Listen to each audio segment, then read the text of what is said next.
Today, I'm going to be speaking a little bit about the vision of the Warrior Academy to inspire a generation to make a global impact, encourage children to think outside of the box and to think about how they can impact the world for good. With the Warrior Academy, we've always had a giving culture at the heart of our organization. And so through our Warrior Academy program, our character building program, we were helping to mentor those children through some really drastic changes in their lives.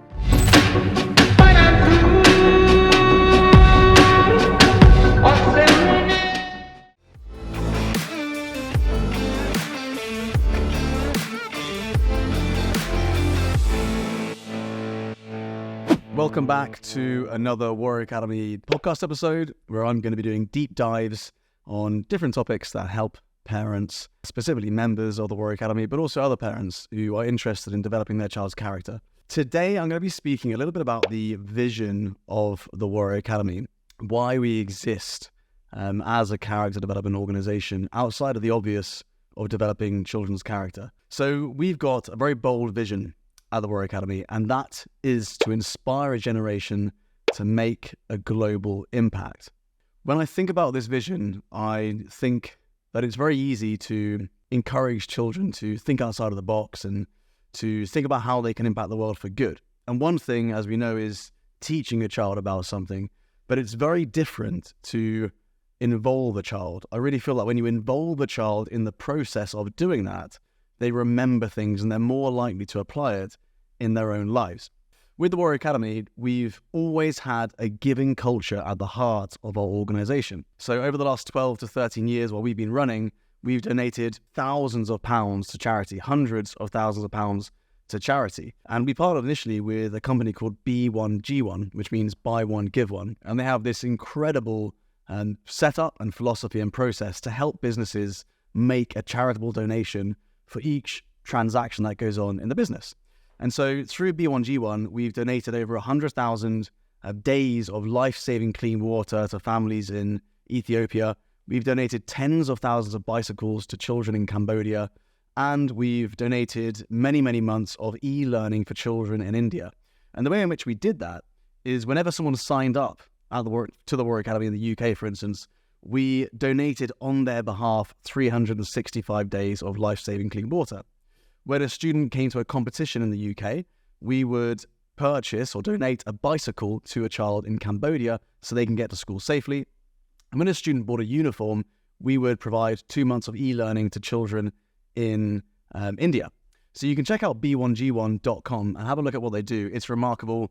We think it's an incredibly powerful way to align a business with a global giving culture. Outside of B1G1, we've also done many local partnerships where we've actually partnered with children's hospices, where we have provided the siblings of children who are terminally ill with tuition. And the great thing about that is you're supporting a family where often the whole focus is on the child who's terminally ill. So the siblings of the child who's terminally ill would often go through some of the big transitions we're aware of, like bullying, like adolescence, like changing school, without the parents being fully aware of the challenges that they're experiencing. And so through our Warrior Academy program, our character building program, we were helping to mentor those children through some really drastic changes in their lives, both initially with those transitions I've just mentioned, but also with the passing of their siblings, which without a doubt is an incredibly devastating situation for the whole family. But to have the support from their mentors and the other students in the class and a program like this has been really, really powerful. And we've had some amazing letters from parents who have gone through that with our support. And so that was the birth of our local scholarships. So the local scholarships were our way of giving small donations in terms of our time and our effort and uniforms and kit and a place in one of our clubs to children who needed it most. And it started off with partnerships with Children's Hospice. The first hospice was Julia's House in the southwest of England. And then we started working with the British Army. And so we started sponsoring some children whose parents were going on tour for 6 months at a time, and then you're having a single parent home, which can lead to other challenges. And so we were working with those children to give them the extra support and mentoring, because where we were based in the UK, it's a very military area. So Amesbury, Salisbury area, very military. And we've got lots of links with the Warrior Academy to the British Army. We've signed the covenant in the UK, which means that we support military personnel, providing employment, all that sort of stuff. And then we started providing these scholarships to referrals from welfare officers who would come to us and say, we know of several parents who are going through financial hardship or social challenges, whatever it is. Can you support those children? What we found was these local scholarships were having such a profound impact, firstly to the students and to the parents, but also to our team. And our team of instructors and admins and the whole team around the Warrior Academy who make it all happen were being completely uplifted by the impact we were making. And it was really lighting a fire in their hearts.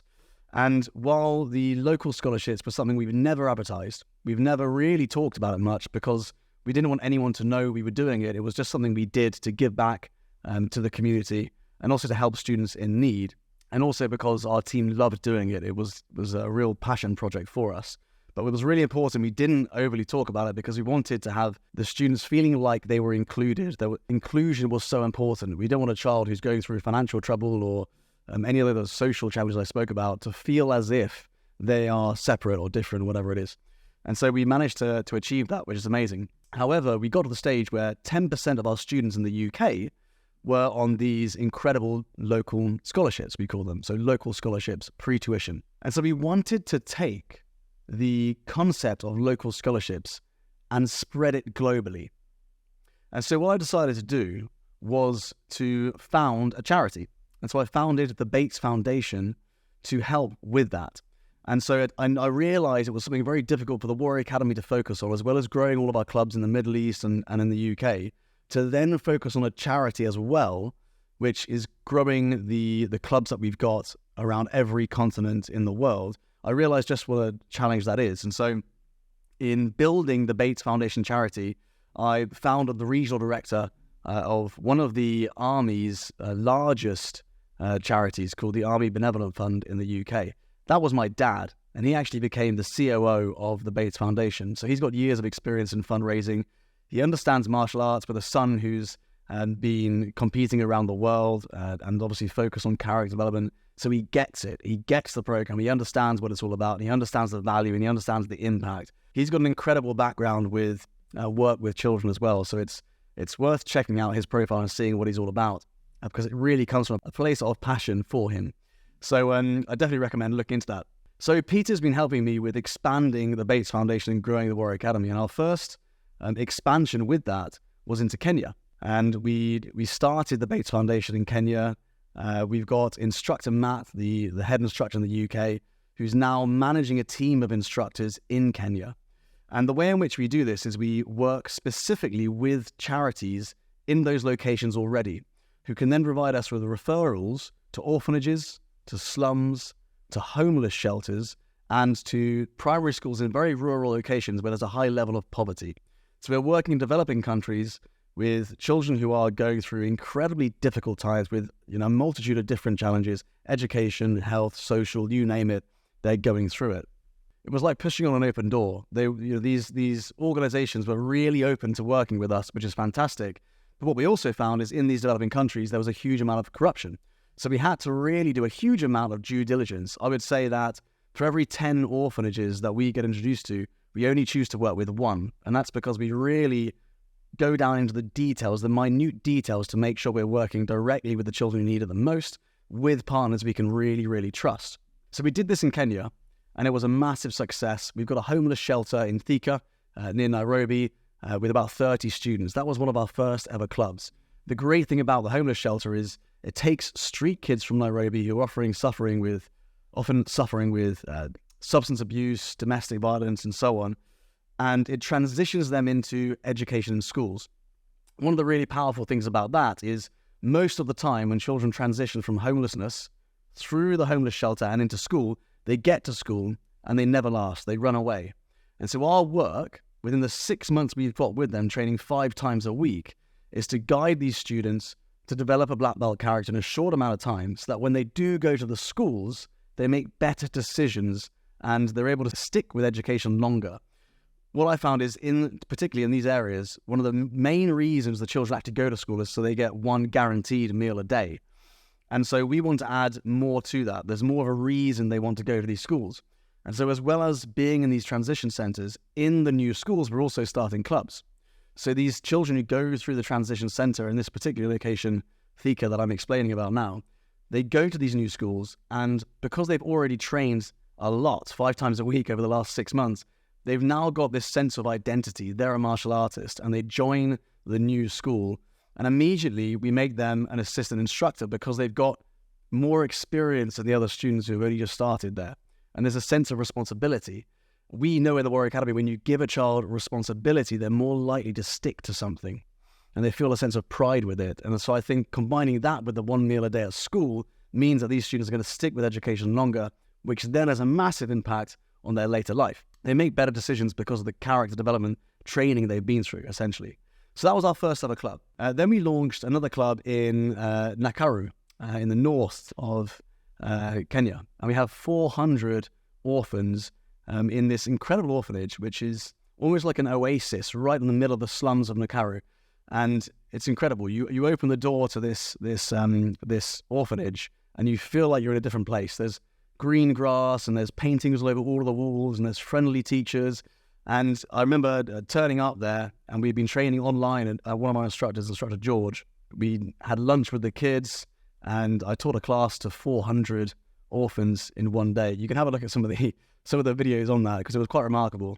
It was a mind-blowing event. And after that, we launched another club in Nairobi with 800 children in a primary school there. So just in Kenya alone, we had over 1,200 students, and from very difficult backgrounds who were going through our program, and about 6 or 7 instructors. Then we launched in Nepal, and within Nepal, we found some incredible charities again that we work with. And I went over there and held and taught many classes to children, mostly in Kathmandu, but also in the hills between Kathmandu and the Himalayas. You've got a place called Cavendish, where we partnered with an amazing charity called the Lakshmi Foundation. And now we've got over 200 orphans we're training there, and we have done for the last few months. And we've got an amazing instructor who's a second dan who does an incredible job. And what we didn't realize was just how competitive some of our students were, to the degree that within the first few months, a few select students were taken to a national competition in Nepal, and one of them became a national champion and won. There's an amazing video, which I'll put in the description of this. You can see on my YouTube channel of that location and just what an impact that's making already. So that brings us to where we are now at the time of this recording. We're expanding the Bates Foundation and the Warrior Academy Scholarship Clubs into Sri Lanka, into India, into Tunisia, into Philippines, and into Brazil, in the favelas of Brazil, over the next 12 months. So we expect to be in over 7-8 countries very, very soon. At least by the end of 2024, we should certainly be there, which is fantastic and obviously very, very exciting. So what does all of this mean for your child? Well, the most important thing for the Warrior Academy is we achieve our vision, which is to inspire a generation to make a global impact. And as I mentioned at the very beginning of this video, making a global impact is great to talk about and to teach children about, even if it's the small things that they do every single day, which makes their little mark out there in the world. But really, what we want to do is to give them a much deeper lesson on actually being involved in the whole process. If your child is involved in the Warrior Academy, and we all know that one of the most important things to a child in the Warrior Academy is their uniform. When your child puts on the Warrior Academy uniform, which they've earned through displaying good behavior, good character traits at home, it's not just a piece of material. It's not like any old t-shirt. The belt means something to them. The uniform means they belong to something. But even more than that, it's actually an identity. So when a child wears a martial arts uniform, they become a martial artist. Children have this incredible imagination, right? And you can just imagine a child putting on a uniform and understanding they are going on this black belt journey. They are going to become a black belt. And so with that incredible imagination, the uniform has this ability to influence the decisions they make on a day-to-day basis.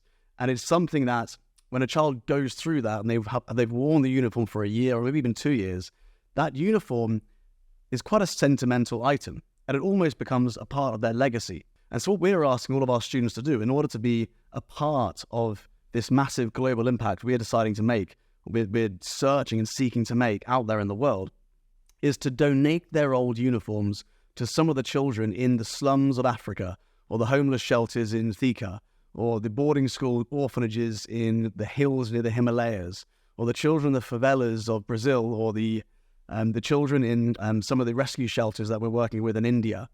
Now imagine if your child was to donate their uniform to one of these children and then to get a video or a picture back to say, this is what your uniform is doing. You've passed on your identity as a martial artist to someone else, and you've essentially passed on your identity, which means that they have now got a better chance in life to experience more happiness, more success, and make better decisions. That's the big goal of how we're inviting our students to embrace this global impact we're making and to really leave their own mark. Which then brings me to the Bates Foundation logo. What you've probably seen with the Bates Foundation at the moment is maybe the donation boxes, the Bates Foundation uniform drop-off boxes that are in all of our dojos in the UK and the UAE and soon Doha as well. And what you'll find with these boxes is you see the Bates Foundation logo.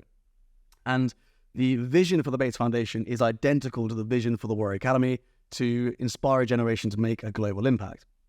And so within the logo, you'll see the thumbprint.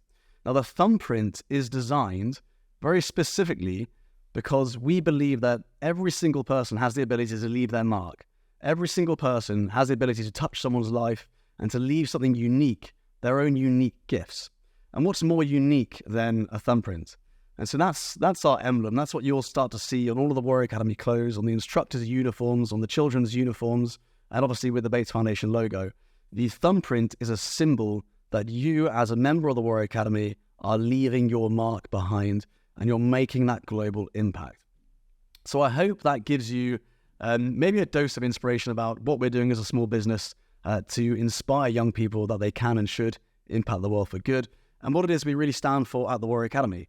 Right now, I'm really proud to say that 50% of our members are paying members and 50% of our members are on local scholarships in developing countries going through incredibly difficult times with the support of our team at the Warrior Academy.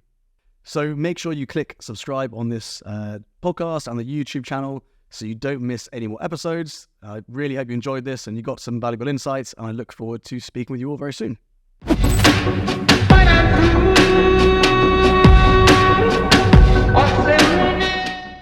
I really hope you enjoyed today's Warrior Academy podcast episode. We're going to keep creating these episodes because I know that so many parents find them useful or get insights or get ideas about how to develop their child's character. But it all comes down to the 3 C's: confidence, conduct, and concentration. So if you want to get a deep insight into the levels of confidence your child has, the level of concentration they have, or the level of conduct they have, so that you can actually put a score next to it and then work towards increasing those scores like we do in the Warrior Academy, then I'd love to invite you to fill in the Breakthrough Area Assessment. It takes about 5 minutes of your time, and you will get a personalized PDF report on your child's 3 C's. To access the Breakthrough Area Assessment and find out your child's 3 C's score, all you need to do is go to www.breakthrougharea.com.